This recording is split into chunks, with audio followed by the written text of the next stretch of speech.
Welcome everyone! We are Cats in Camo, here today with the Connan 357. You heard 357 and you're looking at a picture on camera of a semi-auto pistol. Before you go, are they screwed up? Yes, we are. But not this. A gentleman who now lives in Minnesota, Dan Connan, decided as a college project that he was going to figure out how to make a 357 Magnum that worked in a semi-auto pistol. And the result is what you see in front of us. Very strongly based on the 1911 design, but this is a 357 Magnum. It holds 7 rounds in the magazine, and it weighs in at 42 ounces. The barrel length of this gun comes out to 5 inches even, bringing the total length of the gun to 8.9 inches. Big gun. The width of the gun is 1.3 inches, and the height comes out to 5.6 inches. All right, well, it is kind of a striking thing. It looks a lot like a 1911, but not exactly. So let's take a closer look at the gun. Alright guys, it's my first look at the Connan 357, and this is a big gun. It's kind of boxy looking, but we're going to take it off the stand and we're going to check. Clear. Ow. Try that again. Okay, that's good. Kind of boxy feeling, just like on this part. Grips are big.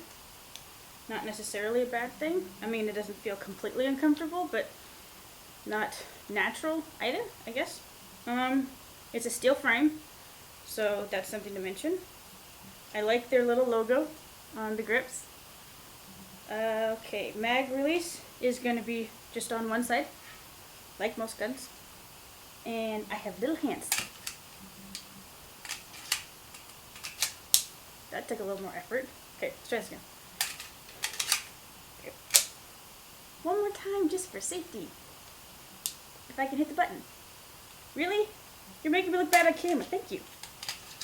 Oh, wait. Almost got it that time. Okay, well, it takes a little extra work to get that magazine in there. Okay, safety is here. It's just on one side. Okay, flip it up, flip it down. Not too bad. And slide release is going to be right here, which for my little thumbs is a little on the maybe not side, but for larger hands, I'm sure they can reach it better than I can. But they're all kind of right there, which is a nice little range. You don't have a lot of reaching or extension to get that all to work. So that's nice. I know this is probably going to sound stupid, but whenever I say Connan, I think of Conan the Barbarian, or maybe it's Connan the Barbarian, I don't know. But, I mean, maybe that works, because this is a big gun, and if he's Conan the Barbarian, they call this gun a cannon gun in some cases because of the high magnum, or at least that's what my research showed. So I guess it kind of fits. So if you want to call this Connan the Barbarian, go for it. I mean, it's a big cannon gun. Barbarian gun. I don't know. But I think that's about it. Oh, let's point it. We're just going to point this and see if we can if we can move it and stay on target. Oh, that's not bad. For 3-dot sights, that seems to follow really nicely. There's not a lot of pull one way or the other, so that's nice. We're definitely going to have to test this out on the range and see how it does there, but first we're going to hand this off to Dan and let him disassemble and reassemble this gun. So, first things first, let's make sure for our studio audience that we are not loaded. Okay, gun is empty, magazine release button. We're going to take the magazine out, set it aside. As with all 1911s, the first step to taking them apart comes from moving the bushing right here. The Connan, similar to a couple other 1911 brands, designed, you don't need a wrench. You can push that down with your hand, but we're going to push that down and keep pressure on it because it's spring-loaded, and we're going to pivot the bushing out to the side. And then we're going to gently release that so it doesn't shoot this. This part comes off, but different than most 1911s, this is actually a captured spring. It won't come out, so we're just going to leave it. And now that it's not under tension, we're going to line the slide up. That looks like a big piece of metal for the slide release lever, but and the cut on top is small. The actual metal that goes through the gun is also small. So we're still going to line it up and push on the backside. And this one will actually, when it gets clear, it'll actually pop. I have shot this across the room before, just pushing it free because I'm an idiot. I'd like to say that. Okay, so now that it's not under tension, we're going to move this back.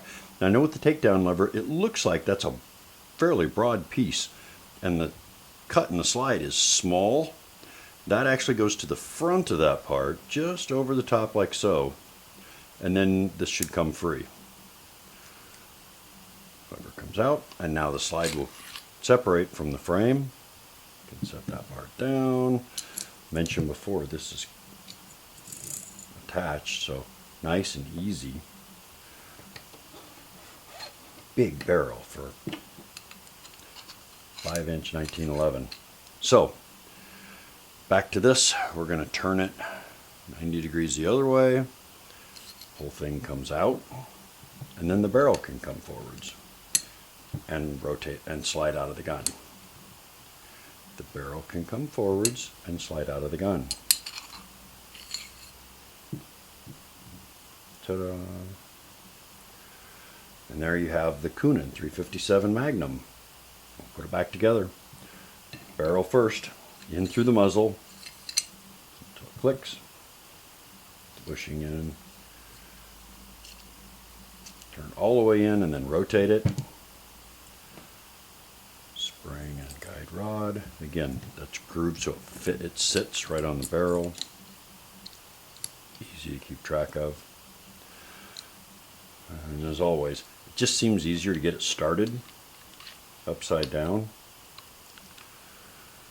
And then once you've got to that point, you can line your slide up again. Make sure you're lined up. And put the takedown lever back in. It should snap in. Run it forwards. This is the part where we shoot things out across the room. This goes on, guide it in and down, push the bushing so it catches it, and then you can do your little final adjustment. Push it down, make sure it's seated, run the action a couple times, make sure everything is as advertised, everything works, and you have a rather large piece of hardware taken apart and put back together. Alright everyone, we are on the range today with our Connan 357. Here's what we're going to do. Allie's going to go first. She's going to take this monstrous 357. She's going to address the target at 7 yards. She's going to put 5 rounds in the lower head. And then she's going to do a magazine change. And then put 5 rounds in the steel torso at 12 yards because that's just how she rolls. Allie is a big gun. Have fun. I'm a little nervous.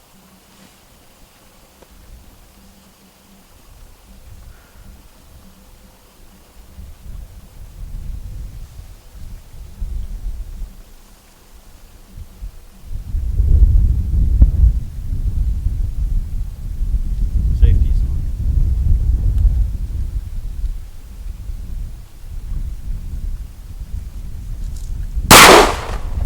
Oh yeah.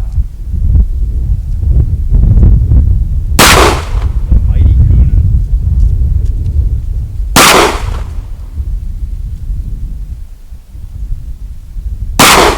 And Allie ripping it up. So I guess if you would have got 6 rounds, you would have overlapped your 3rd shot as well. All right, show off. Mag change.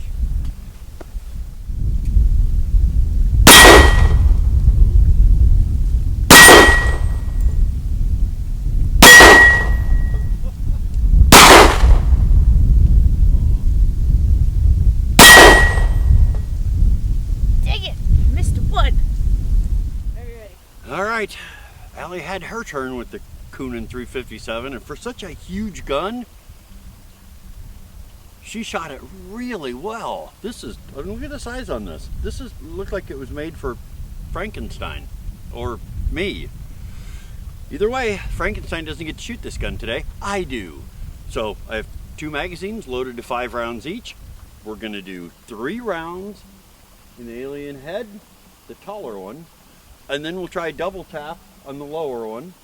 We'll do a magazine change, do the split double tap, low high headshots, and then pivot out and do 3 rounds on the torso with the Connan 357 Magnum.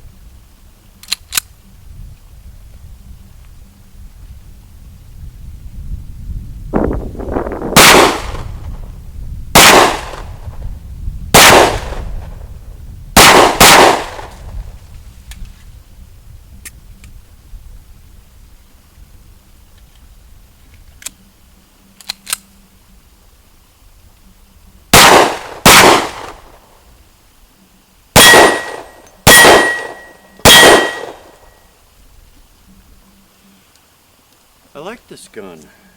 Thank you guys so much for stopping by, and if you enjoyed this video, point those crosshairs at the like button down below, and make sure to stay tuned for part 2, coming later this week. See ya then.